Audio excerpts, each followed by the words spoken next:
మన ప్రభువును రక్షకుడైన యేసుక్రీస్తు వారి నామములో ఈ మాటలు వింటున్న ఆత్మీయ కుటుంబ సభ్యులందరికీ నా యొక్క హృదయపూర్వక వందనాలు. ఈరోజు నా కోసం ఆత్మీయ కార్యక్రమానికి మిమ్మల్ని అందరినీ ప్రేమపూర్వకంగా ఆహ్వానిస్తూ ఉన్నాను. చిన్న ప్రార్థన చేసుకుని ఈ దిన వాక్యాన్ని ధ్యానము చేద్దాం. పరిశుద్ధ ప్రేమగల తండ్రి, గొప్ప దేవుడా, కనికరము గల దేవ, కృపగల దేవ, నీకు వందనాలు, వేలాది స్తోత్రాలు ప్రభువా. నీ కనికరాన్ని బట్టి, నీ కృపను బట్టి ఇంతవరకు మమ్మల్ని సజీవులుగా ఉంచావు. అందుని బట్టి నీకు వందనాలు. ఈ సమయంలో నీ మాటలు వినటానికి ఆశ కలిగి ఉంటుండగా ఉదయకాల సమయంలో నీ వాక్యం ద్వారా మాతో మాట్లాడమని యేసు నామములో అడిగి వేడుకుంటున్నాము పరమ తండ్రి. ఆమేన్.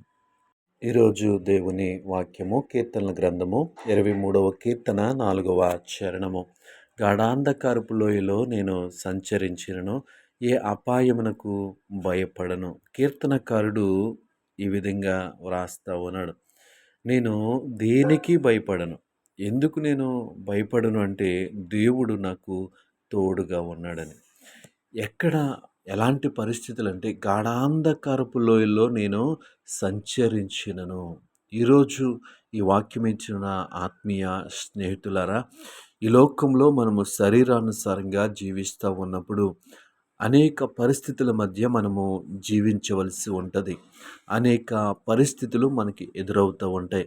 అలాంటి పరిస్థితుల్లో మనము భయపడతా ఉంటాం.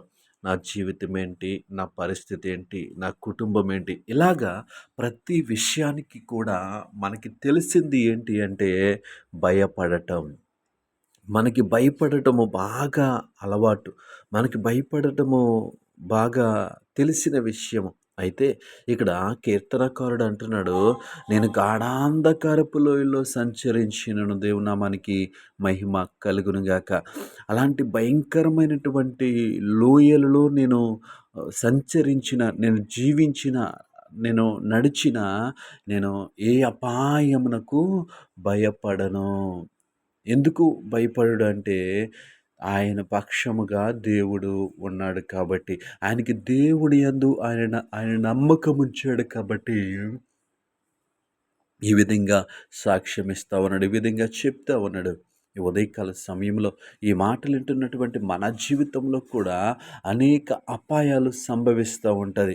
అపాయం సంభవించిన వెంటనే మనము భయపడిపోతూ ఉంటాం. కానీ మనము దేవుని యందు ఎప్పుడైతే విశ్వాసం ఉంచుతామో, దేవుని యందు ఎప్పుడైతే నమ్మకం ఉంచుతామో మనకి భయము రాదు. ఎందుకు అంటే ఆయన సర్వశక్తివంతుడు. ఈ ఉదయకాల సమయంలో ఈ మాటలు వింటున్న నీ జీవితంలో, నా జీవితంలో ఎలాంటి అపాయములు మనకి కనిపిస్తూ ఉన్నాయి, ఎలాంటి అపాయములు మనకి ఎదురవుతూ ఉన్నాయి. అలాంటి పరిస్థితుల్లో మనమేం చేయాలి అంటే దేవుని తోడు, దేవుని మనకి మహిమ కలుగునుగాక.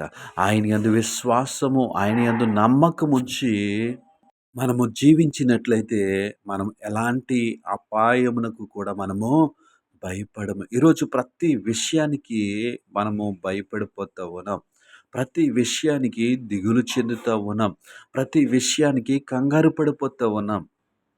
కానీ దేవుని యందు మనం ఎప్పుడైతే విశ్వాసం ఉంచుతామో, ఆయన యందు ఎప్పుడైతే నమ్మకం ఉంచుతామో, మనము ఎలాంటి అపాయము సంభవించినా, ఆ గాఢాంధకారపు లోయలో సంచరించిన మనం ఎంత మాత్రము కూడా భయపడము. ఎలాంటి పరిస్థితికి కూడా భయపడము. ఎందుకంటే పరిస్థితులన్నిటినీ కూడా సరిచేయువాడు మన దేవుడు.